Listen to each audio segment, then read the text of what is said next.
Hello. If you're a yoga teacher, let me ask you how confident you feel conducting an assessment with a private one-on-one yoga student. Many of the teachers that I meet are not very confident. They're not sure, should we have an intake form? What questions should I ask? What kind of yoga should I teach them? And I tell them about the process, the assessment process that we learn and practice as yoga therapists. Now, this is a simple 4-step model that we use to assess our students, so to figure out what it is that they need, to determine a goal, to figure out what it is that we're going to do and where we're going with this student, and then to determine which of the many practices of yoga are going to be best for this student, which are going to get the outcome that they need, which is going to make them really love the practice that you do with them. So the model that we use in yoga therapy is called the Vyuha model. And it's a 4-step process that comes from Patanjali. So you'll remember from your level 1 yoga teacher training about Patanjali. He was a great sage that lived 2,000 years ago. And he took a lot of the wisdom that had been communicated orally, and he codified it in a set of sutras or aphorisms that really encapsulated the philosophy and the psychology and the practice of yoga. So this model comes from Patanjali, the Vyuha model.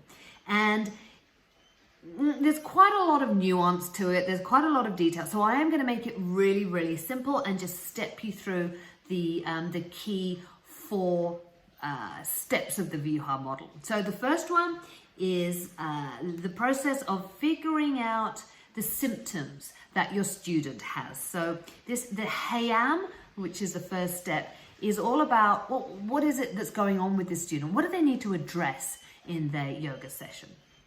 So that's the first step. The second step is the Hetu, and that is recognizing the causes of those symptoms. So what sits behind the symptoms that have brought them into yoga therapy or to search for private yoga classes. And then the third step is the Hanam, and that is setting a goal or determining a priority. So this is really important, understanding what it is that the student expects from their session or their sessions with you. And sometimes it's not at all the same thing that you think the student is there for. So that's really crucial. And then the fourth and final step is the Upayam. And that is using what you've learned in the first 3 steps. So what are the symptoms the student has? What are the causes of those symptoms? What is the goal or the outcome that your student is looking for? And then you can choose the practices, the techniques, the tools of yoga that best meet those outcomes, that best serve your student and the conditions that they have turned up for some support with. So let's break down each of those steps and look at them in a bit more detail. So the first one is the Hayam, and that is the recognition of the symptoms. Now, because this is yoga, what we don't do is just look at a person's body and say, oh, well, I can see that you have bad posture or that you have a sore shoulder. Yoga recognizes that we are multidimensional beings. And you will remember from your first yoga teacher training about the koshas. Now, the koshas are the 5 layers of our being. That's the annamaya, so our physical layer. It's the pranamaya, so it's the breath or the energy level. The manamaya is the mental layer, the thinking layer. The vijnanamaya is often called the higher mind or the intuition. And then the anandamaya, which is the bliss, the transcendent love layer, which is our birthright, of course. And so when we assess a student, when we look at their symptoms through yoga, particularly yoga therapy, what we're doing is looking at them on all of these levels, not just assessing what's going on in their body, because we're working with more than just the body. So once we've established why they're here, what are the symptoms that they're displaying in each of those layers of their being, we want to dig a little bit deeper and look at what the causes of those symptoms are. So they might be pretty straightforward. Karen comes to see you because she has a sore wrist, and the cause of that sore wrist is RSI. Karen's workstation is not ergonomically set up, and so she has this RSI wrist pain. Or Peter comes to see you and he has insomnia. And Peter has insomnia because he's got some really tough things going on in his family life right now, and that is causing him to lose some sleep. But not all causes and symptoms fit into a neat box like that. And even people like Peter and Karen, there may be a lot more going on with their story and their symptoms than meets the eye. So we dig a little deeper into the student's symptoms, and we use some of the tools that Patanjali has given us for recognizing the causes of symptoms. Now, this is not an exhaustive list. This is just some of the causes that Patanjali tells us about. And the first one is the kleshas.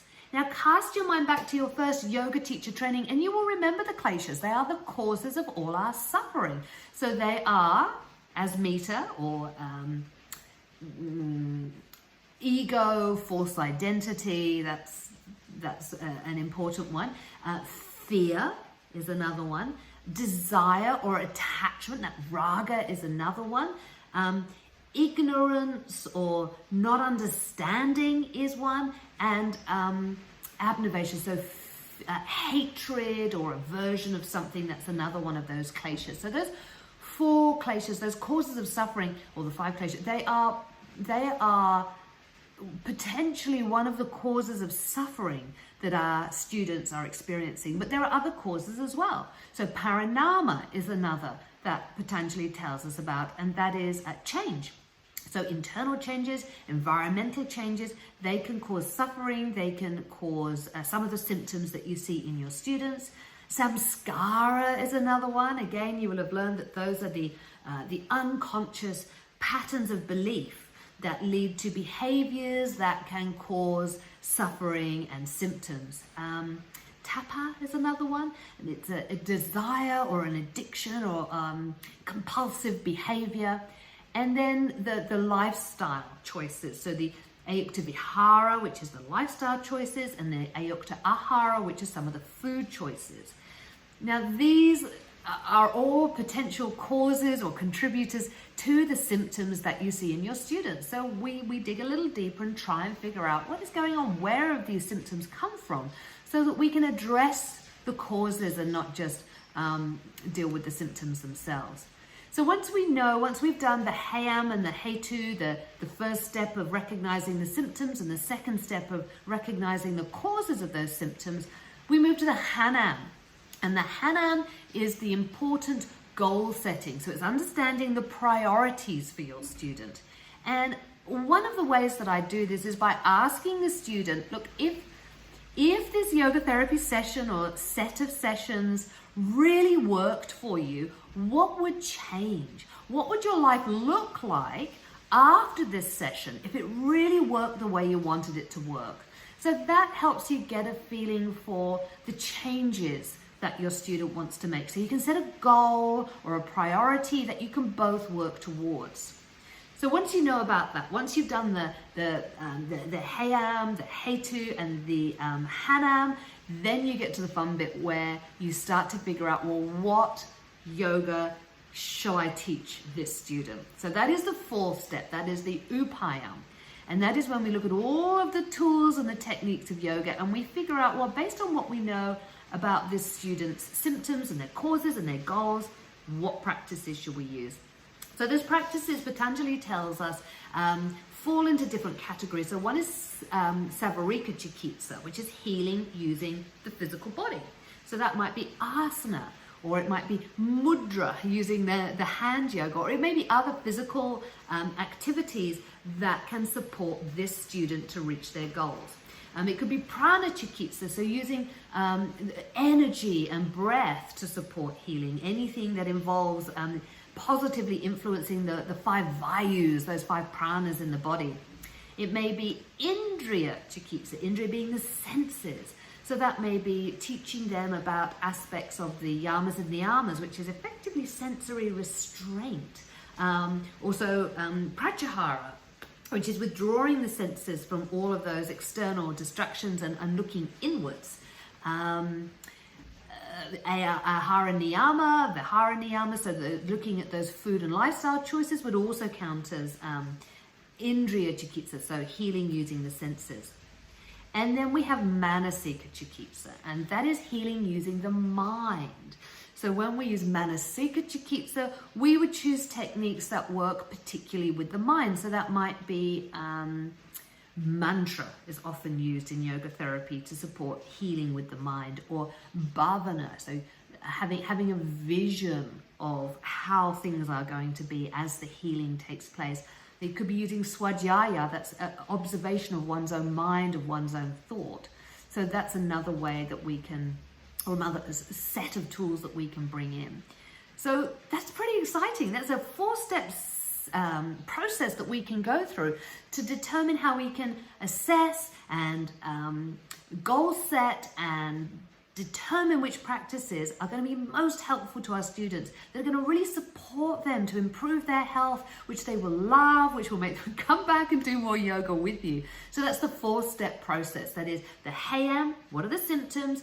The Hetu, what are the causes of those symptoms? The Hanam, which is setting the goal, the priority, and the Upayam, which is choosing the right tools to serve this student given their symptoms.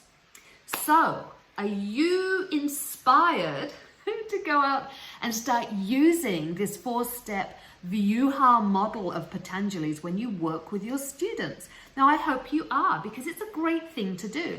And to help you practice using this model, I have created a worksheet. And this worksheet simply steps you through those 4 steps and then encourages you to produce a very simple practice for your student at the end. So all you need to do is go and get that worksheet, and there's a link that you'll find underneath this video that'll take you right to that worksheet, and it's electronic. So you can work through it, put in your answers to what you see in your students' symptoms and the causes and the goal and the tools, and then create a little practice for them. Now, I really recommend keeping your practice to 10 to 15 minutes. Don't try and do a big practice. It will just drive you crazy, and it's not great for students to be asked to do great big long practices. So just a short practice to get you started. So if you would like me to take a look at how you're traveling using this model, I would love to mentor you. I would be super happy to mentor you as you learn this process. So if you do use the online form, the worksheet, to help you step through this process, press send at the end of it and it'll come to me. And what I will do is take a look at what you've done, and then I will mentor you. I will coach you through that process. I'll look at your answers. I'll be able to give you some really helpful feedback, some really practical information on how you can continue to grow and move forwards and use this model really, really effectively with your students. So I'm pretty excited about mentoring you. So please go and grab that worksheet, work through it with a volunteer student, tell them that you're practicing this and you'd like to try it out. And when you've gone through that process with the online worksheet, send it off to me. I will take a look at it and I'll give you lots of really practical, useful feedback. I'll just email that straight back to you. So thank you for watching. I hope you're inspired, and I'm looking forward to hearing from you soon. Bye.